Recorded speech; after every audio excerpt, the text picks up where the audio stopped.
Welcome, everyone, to our daily broadcast on Kabbalah for Heretics. We are now, as we've been doing for the past 25 years, every weekday morning, going through the Zohar volume by volume, page by page, sentence by sentence. And as I'm sure you're getting sick of hearing, we are now almost finished with volume 4, having finished volumes 1, 2, and 3 in this way over the past 20, 25 years. I think that's an accomplishment, and I think I have the right to be proud that with very rare exceptions, I've been here, same time, same station, every morning, teaching from the Zohar, volume by volume, section by section, page by page, sentence by sentence, even sometimes word by word. And I'm very pleased that all of you out there in the listening audience are here sharing that with me. Just a few thoughts about that. If any of you would like to attend the recording session in order to ask me questions or make comments in person, you're more than welcome to do that. It's very informal. You don't need to let us know you're coming. It's just, and it's not necessary. But if you want to, just come on by 8:15 a.m. Eastern Time every morning. There's always me and at least the recording person here. So you're welcome to come by. Also, I might mention again how pleased we are, how excited we are about the success of our podcast format. It just, in the less than 2 short months that we've gone from a class format to a podcast format, we have had almost 2,000 listeners,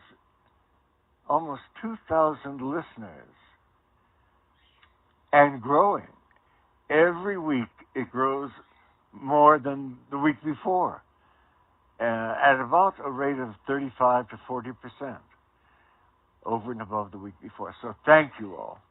Thank you for making this venture into the 21st century such a success. Again, if you want to come to the recording sessions, you're more than welcome. It's not necessary. It's very informal. And just come if you wish. In the meantime, every morning, here we are, doing these broadcasts, sending them out over our channel on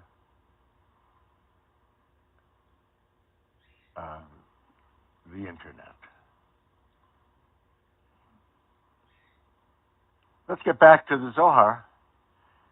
We left off in Vayikra, the book of Leviticus. Rabbi Chia and Rabbi Yossi are discussing, and Rabbi Chia says to Rabbi Yossi, "Verily, our way is made straight before us." Verily, our way is made straight before us. Now, let me tell you something. That is a direct reference to the center column of the 10 Sephiros. The center column of the 10 Sephiros is a direct path from Malkut, the world, to Arik Anpin, the larger face of God, God itself. A direct path. And so what this is saying is that for the tzaddik, the path is the center path, to go straight up. Said Rabbi Chia and Rabbi Yossi, "Verily our way is made straight before us." And so they went into the cave and slept. Wow. How does one thing come out of another? You have to ask that. They say that our way is made straight before us, and then they promptly go into the cave and sleep, because the cave being referred to is that sephira in the center column that one goes past through to the upper realm, and that is Tiferet, Zer Anpin, the smaller face of God, the God of Israel. It's a sixth sephira. It has several patzufim, hidden identities. God of Israel is one of them. The Holy One, blessed be He, is another. Whenever the Holy One, blessed be He, is mentioned, it's a reference to the sixth sephira. It is a cave. It is the cave of God. The inner God, the inner cave. The sixth sephira, Tiferet, is the inner God, Zer Anpin, the inner God, buried within the cave of the heart mind. Because the sixth sephira, Tiferet, also represents the heart. If you lay the 10 sephiros over a diagram of a body, you'll see that the sixth sephira corresponds directly to the heart and to the heart chakra. So in this passage, straightway up the center column, one takes refuge in the sixth sephira. One takes refuge in the heart mind of God, in the heart of God.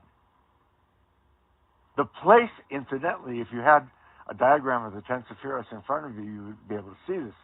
It is the only sephira with which all of the remaining sephiros are united. They all come together in Tiferet, the God of Israel. That is enormously meaningful. And it is in that, aspect of God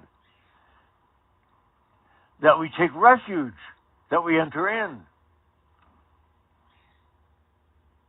At midnight, they heard the cries of wild animals in the wilderness. So they got up. The cries of the wild animals, these are the chayotim, the beasts, the products of the first Adam and Eve, without a soul, described in the Zohar itself as like animals among men, and they're called the wild beasts. You might notice that in the Gospels, when Jesus comes up out of the water, having been baptized, it says in one of the Gospels, and he was driven by the Holy Spirit into the wilderness with the wild beasts, the same that are awakening the two rabbis here. The cries of wild animals in the wilderness. So they got up. Said Rebbe here, it is time to assist the community of Israel in praising the King. Let each of us say something which he has learned of the Torah.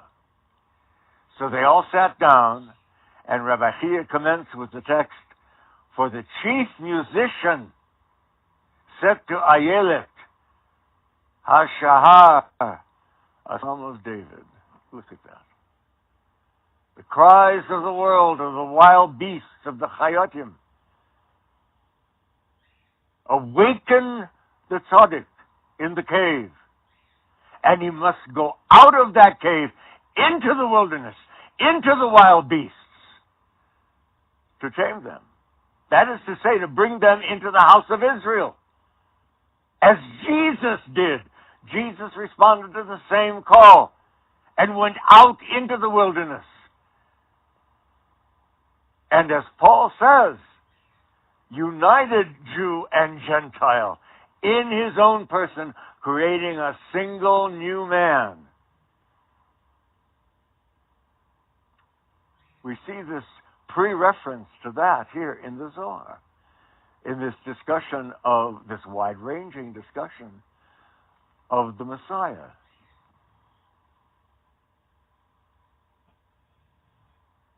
At midnight, they heard the cries of wild animals in the wilderness. It's not an accident that it says at midnight, because midnight is that point directly between the left-hand side of God and the right-hand side of God, between day and night, light and dark.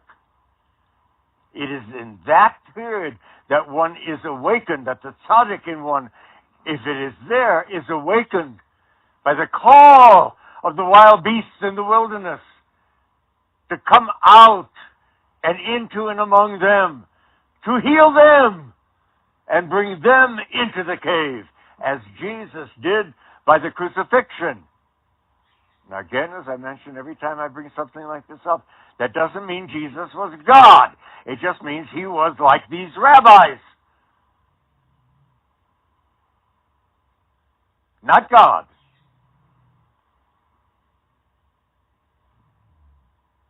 It is time to assist the community of Israel. Notice it says the community of Israel. Not the children of Israel, not the sons or sons of daughters of Israel, which would be only the Jews. It says the community of Israel. The community of Israel is not a religion. It's not Judaism. And it consists not only of Jews, but of Gentiles who have been brought into the community of Israel by the, quote, rabbis who go out among them, by the tzaddikim who go out among them. So it's to the community of Israel that we are being called to come out of the cave and into the wilderness, the lost sheep of the house of Israel. Jesus says when he sends out, again, he wasn't God.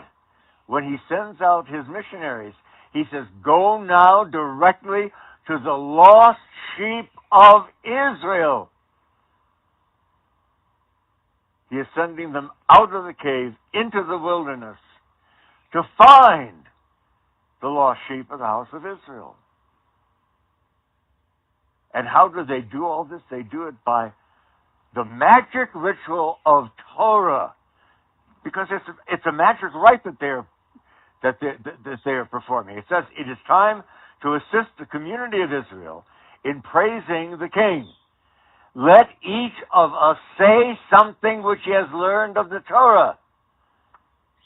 And so they all sat down to do that. That was done as a magical ritual to bring about the right-hand side of God, the head of God, and to symbolize the chayotim of the wilderness, and to bring them back into the house of Israel, from which everything has come. It says, Bereshis bara Elohim et hashamayim ve'et ha'oretz, the very first sentence of Genesis. Bereshis bara, in the beginning. Bereshis, in the beginning. But Bereshit can be read Bereshit, before the beginning. Before the beginning. There was a house. It's right there. The Beit is the house. All were in it. But it became divided when God became divided in itself. The holy name, Yod-Heh, Vav-Heh, became separated from itself. Kabbalah tells us that at the creation, the Yod-Heh was separated from the Vav-Heh. The Jew, as it were, was separated from the Gentile. And it's to reconcile those two groups once again that everything is directed. Because in doing that, one reconciles God.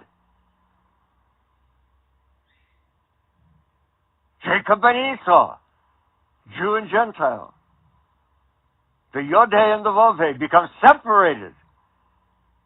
But they come back together again at the banks of the river Jabbok, don't they? Yes, they do. Just look. And Jacob offers Esau half of the birthright and the inheritances that Esau thought belonged to him, but he didn't receive. And Esau says, no, that's all right. They're yours. Keep them. There's a reconciliation that goes on between the Jew and the Gentile, the left and the right, the Yod-Heh and the Vav-Heh, at the banks of the river Jabbok. But Jacob insists, and finally Esau accepts it, and they become one again at the banks of the river. Do you realize that all of this in the Zohar that is being described as taking place right next to a river? A stream?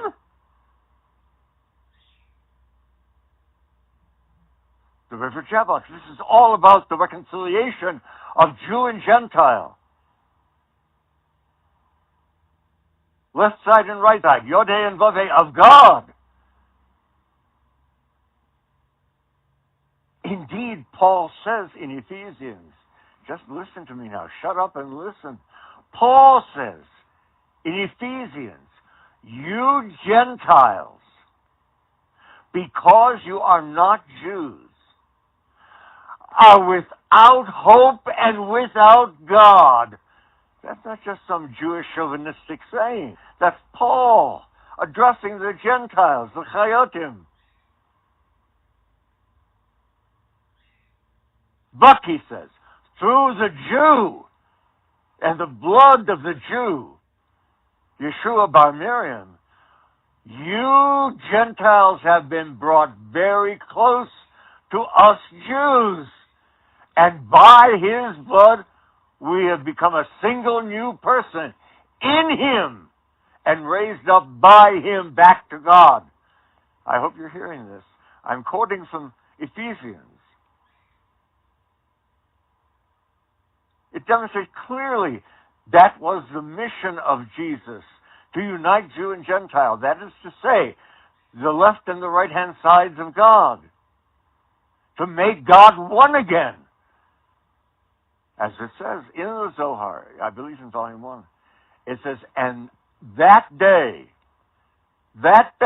for example, the day of the crucifixion of Yeshua, and that day shall be a time of grace for all, when the Holy King holds out to Israel and all who are with her the scepter of his thread of grace, so that all may become wholly united in the Holy King.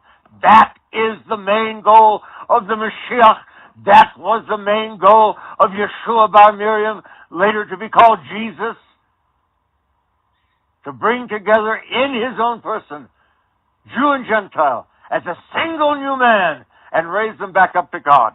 That's what's being discussed here in these passages of the Zohar that I'm reading to you right now, and that the Holy Spirit, Baruch Hashem, Emir Hashem, is speaking to you about right now, at this very moment. But is this just history it's describing? No! We must do as the man Jesus did. We must unite Jew and Gentile in our own person and sanctify them as a single new man in our own person. Not the ego. Not the ego, please. There is in each of us Jew and Gentile, just as there is in each of us male and female, just as there is in each of us good and bad. There is in each of us Jew and Gentile.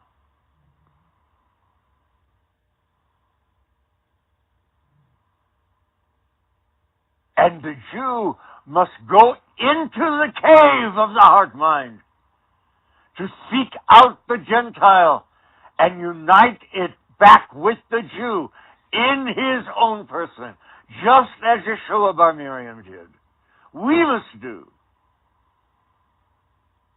Intentionally, consciously. That, oh, yeah, I do that. Oh, yeah, I do that. No, not if you're having to say, oh, yes, I do that. Do you understand me? It's doing it intentionally, with the purpose in mind of uniting Jew and Gentile, archetypally in one's own person. But archetypally, because when one when one unites the archetypes of Jew and Gentile in his person, indeed, the archetypes of Jew and Gentile are in fact united supernaturally. Because the archetypes in us are not of us. They are independent of us, but in us, seeking for us to work with them. That's the message here in the Zohar. Well, how do I do that? Well, if you have to ask that question, and I understand some of you will. You haven't been listening to all of our talks for the last 40 years. That's all we talk about. Read what I've written. Listen to what I've spoken. That will answer your question of how do I do it. You know how to do it. It's imprinted in you when you're born. You're born with that knowledge. God has given you that knowledge at birth. It's just that you don't remember it because the ego is preventing you from knowing it. Right now, at this very moment, that damned ego is preventing you from knowing what you know. So what has to happen?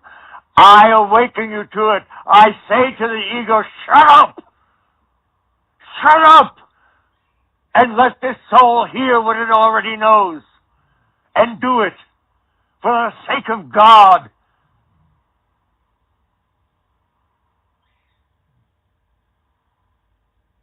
I speak directly to your egos right now. Shut the hell up!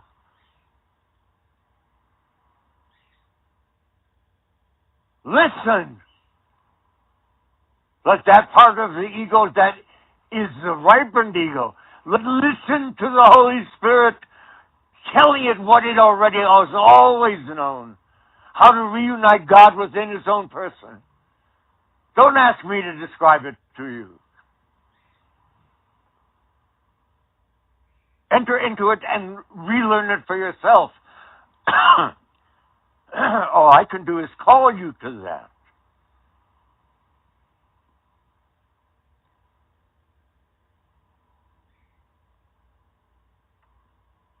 So they all sat down, and Rabbi Shia commenced with the text for the chief musician, set to Ayelet HaSha'ar, a psalm of David. Ayelet HaSha'ar, that is literally the hindquarter of the morning, is the community of Israel who is called, quote, a loving hind and a pleasant doe, unquote.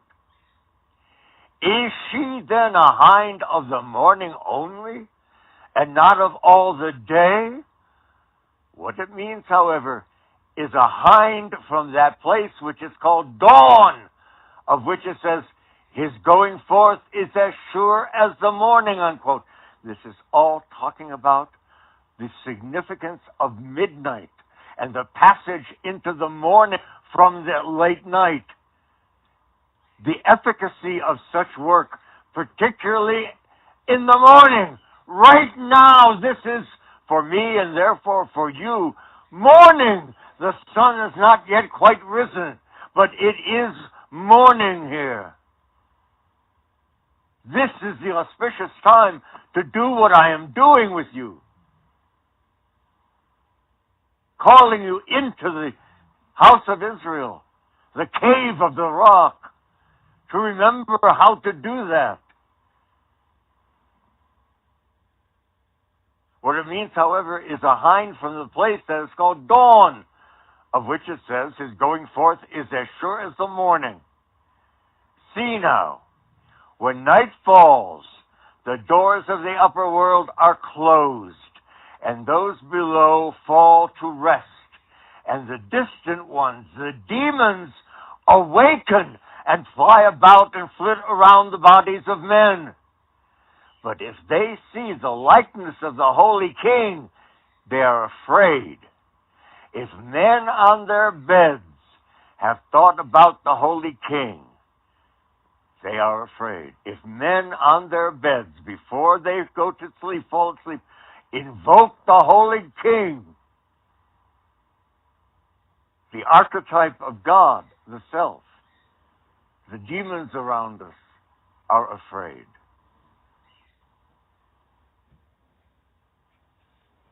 They're powerful. Powerful words, powerful section of the Zohar. Please, God, you're hearing it as it's meant to be heard.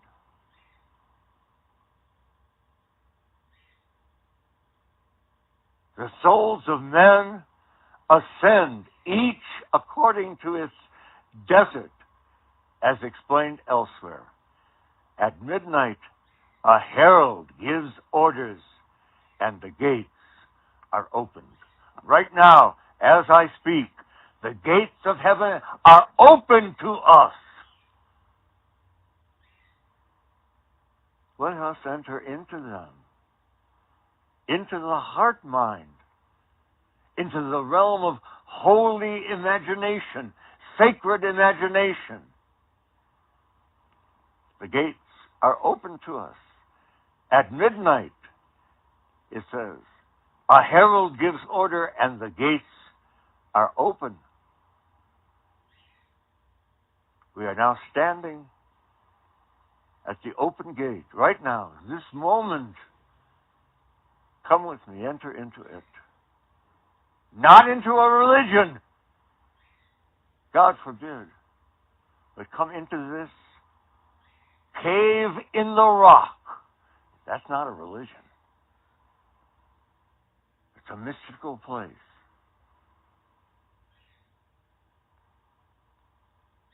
That'll conclude the broadcast for this morning. I'm now at the conclusion.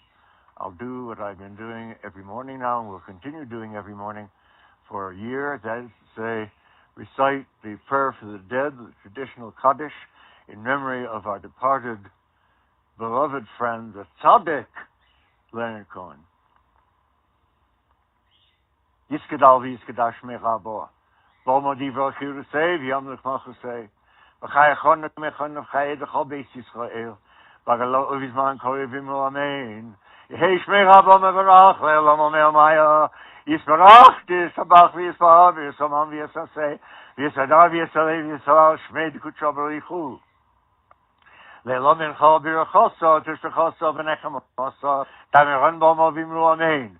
Yehi shlomo rabba min shemaya, v'chayinu aleinu v'al kol Yisrael v'imru amen. Osei shalom b'mamov, hu ya'asei shalom, aleinu v'al kol Yisrael v'imru amen.